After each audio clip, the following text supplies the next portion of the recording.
मेरी गवाही ऐसी है कि जैसे आप सबको पता है कि परमेश्वर ने मुझे कैंसर की बीमारी से हील किया है, लेकिन मेरी एक गवाही ऐसी भी है जो मैंने आज तक चर्च में कभी नहीं दी। तो मेरे को मतलब बचपन से ही सांस की बीमारी थी, जैसे कुछ भी धूल मिट्टी या आटे का जो भी उड़ता है, यानी कि कुछ भी पोल्यूशन की वजह से मतलब मैं बचपन से मेरे को कह लो कि सांस की बीमारी थी, अस्थमा जिसको बोलते हैं। मेरे को जो इनहेलर देते हैं वो भी तक लगा हुआ था।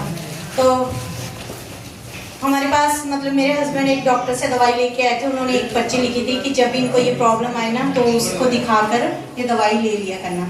तो मतलब कि कम से कम नहीं तो हमने 8-10 साल तक, मतलब प्रभु से आने से पहले की बात कर रही हूँ, 8-10 साल तक हमने वो पर्ची मतलब संभाल के रखते थे कि वो पता नहीं रहता था कि अस्थमा का अटैक कब होगा।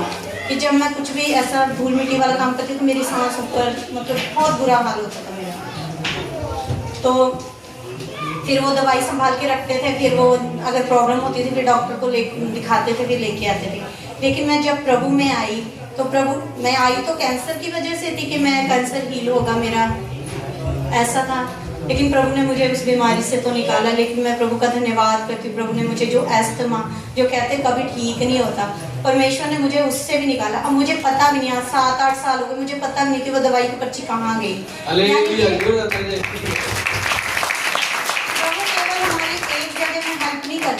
प्रभु हमारी हर जगह पे पर मतलब हेल्प करते।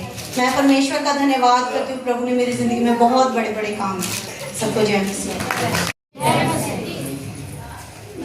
मेरी गवाही ऐसी है कि जैसे आप सबको पता है कि परमेश्वर ने मुझे कैंसर की बीमारी से हील किया है, लेकिन मेरी एक गवाही ऐसी भी है जो मैंने आज तक चर्च में कभी नहीं दी। तो मेरे को मतलब बचपन से ही सांस की बीमारी थी, जैसे कुछ भी धूल मिट्टी या आटे का जो भी उड़ता है, यानी कि कुछ भी पोल्यूशन की वजह से मतलब मैं बचपन से मेरे को कह लो कि सांस की बीमारी थी, अस्थमा जिसको बोलते हैं। मेरे को जो इनहेलर देते हैं वो भी तक लगा हुआ था। तो हमारे पास मतलब मेरे हस्बैंड एक डॉक्टर से दवाई लेके आए थे। उन्होंने एक पर्ची लिखी थी कि जब इनको ये प्रॉब्लम आए ना तो उसको दिखाकर ये दवाई ले लिया करना। तो मतलब कि कम से कम नहीं तो हमने 8-10 साल तक, मतलब प्रभु से आने से पहले की बात कर रही हूँ, 8-10 साल तक हमने वो पर्ची मतलब संभाल के रखते थे कि वो पता नहीं रहता था कि अस्थमा का अटैक कब होगा। कि जब मैं कुछ भी ऐसा धूल मिट्टी वाला काम करती तो मेरी सांस ऊपर मतलब बहुत बुरा हाल होता था मेरा।